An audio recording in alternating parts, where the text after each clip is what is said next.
The black sedan eased to the curb with a soft hiss of tires against asphalt, so quiet it barely disturbed the late morning calm of the residential street. Alexander Volkov remained seated in the back for a few seconds longer than necessary, his reflection faintly visible in the tinted glass. The neighborhood was ordinary: faded balconies, laundry hanging from windows, a crooked mailbox held together with tape. It was a place he hadn't truly belonged to in years, not since his life had become measured in stock prices, private jets, and meetings that decided the fate of companies. And yet, this was where his family still gathered, where birthdays were celebrated with homemade food and arguments were settled, or not settled, around a small kitchen table. He hadn't planned to come. The family lunch had been mentioned in passing by his sister during a hurried phone call, her voice oddly restrained, as if she were choosing each word with care. "Just a small thing," she had said. "Mom's cooking. You're probably busy." He had agreed automatically, already half distracted by emails waiting to be answered. But after the call ended, the feeling didn't leave him. Something about the way she'd rushed to end the conversation, the absence of her usual warmth, not at him until, that morning, he'd canceled a meeting and told his driver a different address. Now, standing outside the building, Alexander adjusted his coat and looked up. The third-floor window was slightly open. From inside came the muted clatter of dishes and the rise and fall of voices. He felt an unexpected tightening in his chest. He hadn't realized how long it had been since he'd simply shown up without notice, without gifts or explanations, just to be there. The stairwell smelled of dust and old paint. As he climbed, memories surfaced uninvited, running up these same steps as a boy, 2 at a time, his mother calling after him to slow down, carrying groceries for her when the elevator broke down, listening to arguments through thin walls that never quite muffled raised voices. Each step seemed to strip away another layer of the man he was outside these walls, leaving behind someone more vulnerable, more alert. When he reached the apartment door, he paused. The voices inside were clearer now. Laughter, too loud, forced. Then a man's voice cut through, sharp with irritation, carrying a tone Alexander recognized immediately. Condescension, the kind that wore the mask of reason while delivering small, precise cuts. "I'm just saying," the man continued, "we all have to pull our weight. That's life." Alexander didn't knock at first. He listened, his jaw tightening. Another voice, quieter, trembled slightly. His mother's. "I don't want to be a problem," she said. "I can manage. I always have." A chair scraped against the floor. Someone sighed loudly, theatrically.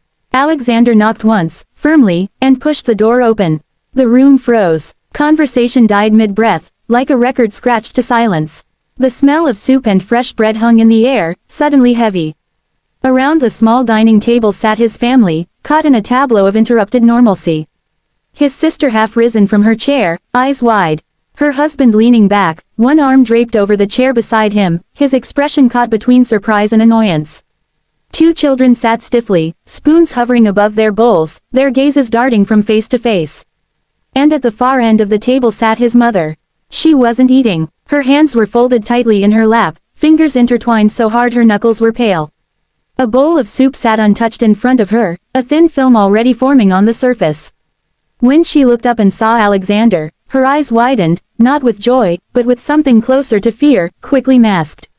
For a brief, unguarded second, relief flashed across her face, and then she looked down again, as if ashamed of it. "Alexander," his sister said, forcing a smile that didn't reach her eyes. You didn't say you were coming." "I know," he replied, his voice even, controlled. "That was the idea." He stepped inside and closed the door behind him. The click of the lock sounded unnaturally loud. His gaze moved slowly around the room, taking in details he might have ignored once, the tension in his sister's shoulders, the way the children sat too straight, too quiet for their age, the defensiveness already creeping into his brother-in-law's posture. "What's going on here?" Alexander asked. The brother-in-law let out a short laugh, waving a hand dismissively. "Relax. We're just talking. Family stuff." Alexander's eyes returned to his mother. He noticed then the faint redness around her wrist, as if someone had grabbed her a little too tightly. He noticed the way she kept her arms close to her body, as if trying to make herself smaller. He noticed that everyone else had eaten at least a little, while her bowl remained full. "Family stuff," Alexander repeated softly. His sister stood up fully now, smoothing her shirt with trembling hands. "Alex, it's nothing, really. We were just what?" he asked, finally looking at her. She opened her mouth, then closed it again. Her gaze flicked briefly toward her husband before dropping to the floor.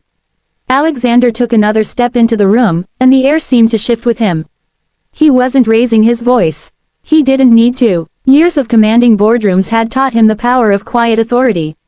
I walked in, he said slowly, and the first thing I heard was my mother explaining why she isn't a problem. That doesn't sound like nothing. The children exchanged uneasy glances.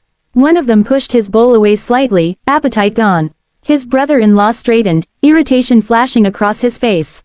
You're misinterpreting. We're under pressure. Expenses are high. Everyone has to understand reality. Alexander's jaw tightened almost imperceptibly. He moved toward the table and pulled out a chair, not at the head, but beside his mother. As he sat, he placed his hand over hers. She startled, then relaxed, her fingers curling around his instinctively, like a lifeline she hadn't expected. Only then did Alexander look up again, his gaze steady and unyielding. I understand reality very well, he said quietly. And I understand when someone is being cornered in their own family. No one spoke. The soup cooled. Outside, a car passed, oblivious. Inside that small apartment, the balance had shifted, though not a word more had yet been said. Alexander did not raise his voice. He didn't need to. The silence he allowed to settle over the table was heavier than shouting ever could be. His hand remained over his mother's, warm and steady, anchoring her as she stared at the untouched bowl in front of her, as if it might disappear if she looked long enough. I heard enough, Alexander said at last, his tone calm but edged with something immovable. Not just today. I'm realizing I've been hearing it for years, just not with my ears. His brother-in-law shifted in his chair, the casual confidence he'd worn earlier now cracking. You're blowing this out of proportion, he muttered. We're talking about practical things.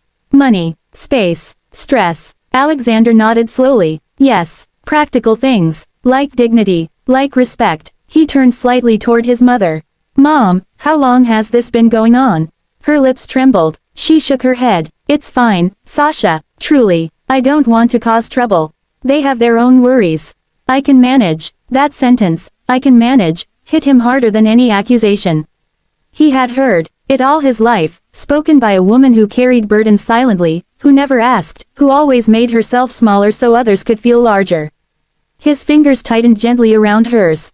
You shouldn't have to manage being humiliated, he said softly. His sister let out a quiet sob and covered her mouth. I didn't know how to stop it, she whispered. Every time I tried, it turned into a fight. I thought keeping the peace was better. Alexander looked at her then, really looked. She seemed exhausted in a way that sleep couldn't fix. Keeping the peace by sacrificing her isn't peace, he said. It's avoidance. The brother-in-law scoffed, though it lacked conviction. So what now? You sweep in, throw money at the problem, and act like a hero. Alexander stood. The movement was unhurried, but it drew every eye. He had stood like this in glass towers overlooking cities, in courtrooms, in front of hostile boards. But this was different. This mattered. This isn't about money, he said.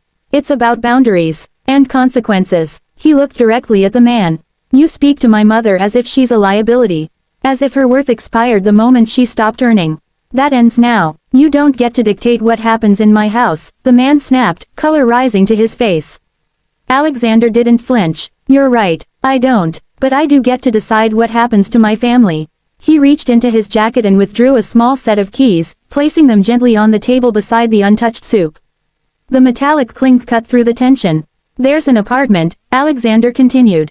Not far from here. Second floor. Elevator. Park across the street. It's already furnished. His mother's eyes widened in alarm. Alexander, no, I don't need. He crouched beside her chair, lowering himself until they were eye level. This isn't charity, he said quietly. This is choice. You get to live somewhere you're wanted. Somewhere you don't have to apologize for existing. Tears spilled down her cheeks, and she tried to wipe them away quickly, embarrassed. He reached up and brushed them aside with his thumb, just as she had done for him countless times when he was a child. I raised you better than this, she whispered, though it wasn't clear who she meant. You did, Alexander replied. That's why I'm here. The children watched in stunned silence.